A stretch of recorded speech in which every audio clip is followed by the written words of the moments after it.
This is the IBM personal computer. It was the most advanced computing machine ever created. However, this isn't a story about a computer, but a story about when a computer stops working, and the man who created a way to start it all over. The man who invented Control-Alt-Delete. Let's get into it. Hi, I'm Dr. Dave Bradley, but you can call me Dr. Dave. Back in 1980, I worked on the IBM personal computer. My particular job on the IBM PC was writing the basic input-output system. Even with an elite team of engineers and designers, not everything goes smoothly when you're building a computer.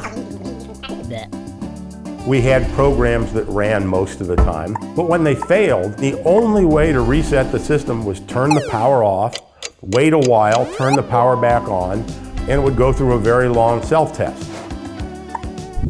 But the system might die every 5 to 10 minutes. What he needed was a way to shortcut the restart process. One of the things we discussed was putting a reset button on it. But if you put it on the system board, there's a chance that you could hit it by mistake and all your data gets lost. So what we did was came up with a 3-key sequence that would reset the computer, and you couldn't hit by mistake. A single control key, a single alt key, and then all the way over at the right-hand side, a single delete key.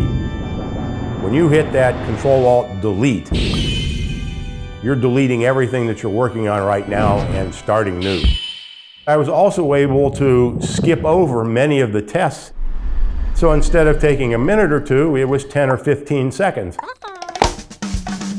But it wasn't a big deal at the time. It was like number 17 on the list of 100 different things I had to fix. Even though it was built only as a development tool, programmers began incorporating the feature into their applications. From there, it was released into the wild, but didn't immediately reach pop culture status. For years, it was no big deal. And then at the 20th anniversary of the IBM PC, that's when Control-Alt-Delete became sort of a cultural icon. It was the simplest and easiest way to fix your problem.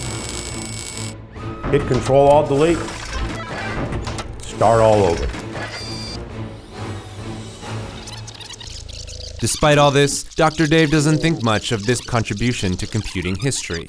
I did lots of things with IBM, but all everybody remembers is Control-Alt-Delete. But I'll take that. The fame of Control-Alt-Delete means that I worked on a very successful product, and I'm very proud of having been able to do that.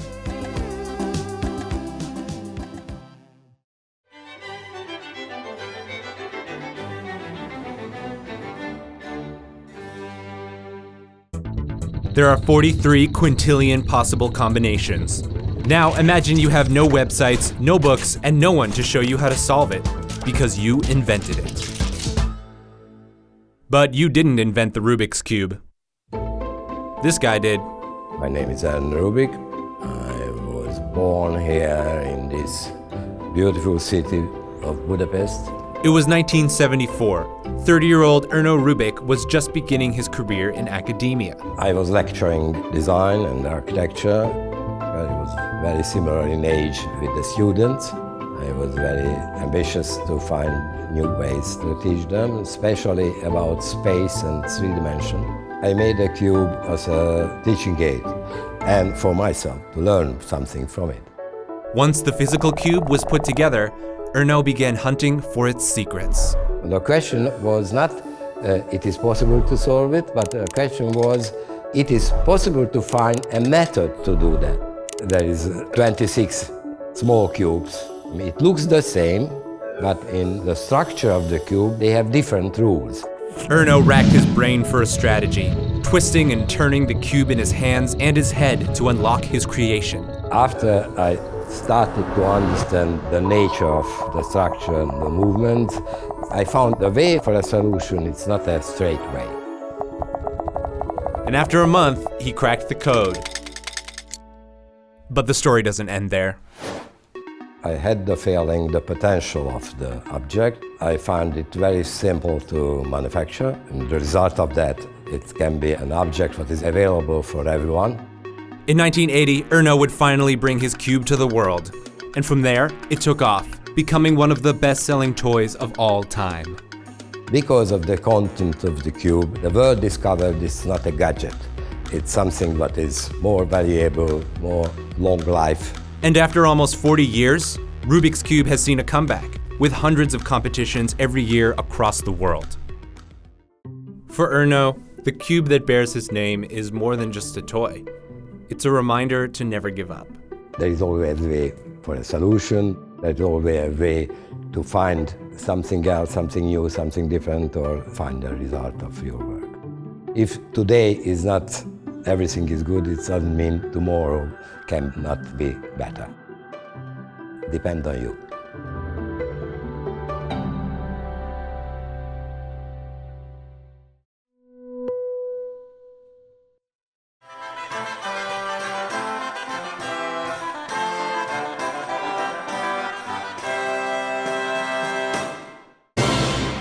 There is a wise old Japanese saying, "The nail that sticks out gets hammered down."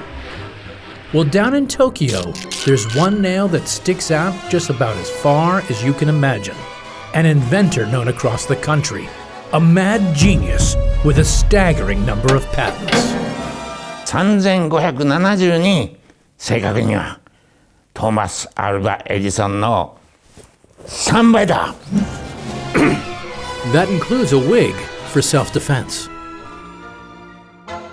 Meet Yoshiro Nakamatsu. You may notice his name is spelled Nakamatsu. He dropped the letter U because he says an 8-letter name is easier to remember, but he still wants you to pronounce it Dr. Nakamatsu. You got it, Doc.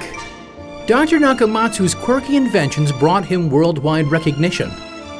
Inventions like the Pian Pian boots, with springs that put an extra bounce in your step. There's Dr. Nakamatsu's Cerebrex. It looks like a lazy boy, but the doc says the darn thing enhances brain power. Then there's the gold golf putter that pings when you strike the ball. Huh, would you look at that? You know you've made it when the streets are named after you. But make no mistake, Dr. Nakamatsu's inventions aren't all noisy golf clubs and bouncy shoes. He claims to have invented the floppy disk. That's right, that floppy disk. Retractable landing gear, a widely used kerosene pump, and even the digital watch. To maintain his hyper-creativity, Dr. Nakamatsu keeps his mind and body in shape. That lightweight inventor Thomas Edison said, "Genius is 1% inspiration and 99% perspiration." Is that your secret, Dr. Nakamatsu? いや、秘密はエキスピレーションだな。いろんな発明をするにはね、いろんな工夫をしてます。どうするかっていうと、例えば環境です。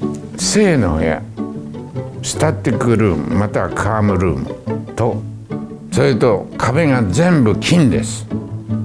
なぜならばテレビの電波とか電話の電波とかそういうのは一切入らない銅の部屋です。動く部屋です。このダイナミックルームで発明のまとめにはいつもベートーベン第5の第3楽章を使って発明をまとめています。それでもダメな場合があるんですね。奥の手があります。これは世界中で誰もやってません。水の中に潜るという方法です。水の中に潜りますと酸素が脳に回らなくなります。水の中でもかける紙を発明しまして、それを持って水中に潜って、そうして発想を出してそれをメモに取るということをやってます。死ぬ前の 0.05 秒までぐーっと水に潜ってないと最終的な発想が出ないので、死ぬか発明するかどっちを取るかという究極の発明の方法です。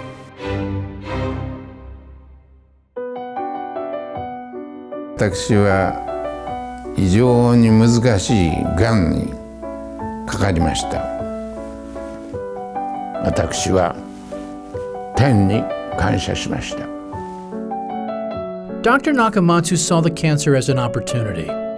It was his greatest challenge to invent his way out of an impossible corner. He developed his own personal cancer treatment. This includes a meticulously documented diet and a new invention to fight the cancer he calls the Gan robot. The doctors gave him 1 year to live. That was 5 years ago.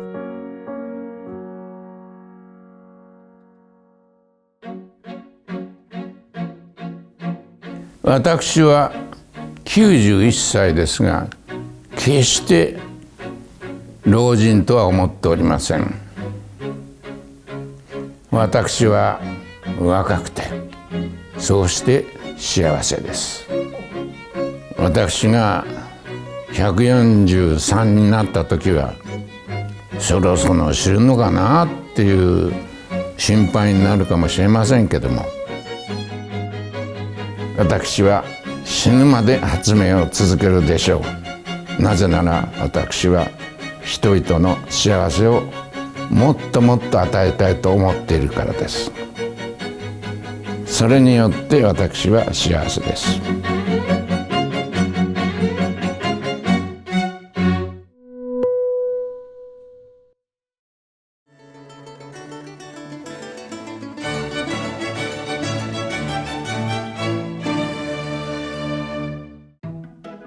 There's this amazing picture of my coworker. It's him reading a Ninja Turtles book lying next to a Super Soaker. When the Super Soaker came out, it was a game changer. The slogan, "Wetter is better," was essentially a mantra for kids during summer break. So when I went to Atlanta to interview the guy responsible for all that, I had to show him the photo.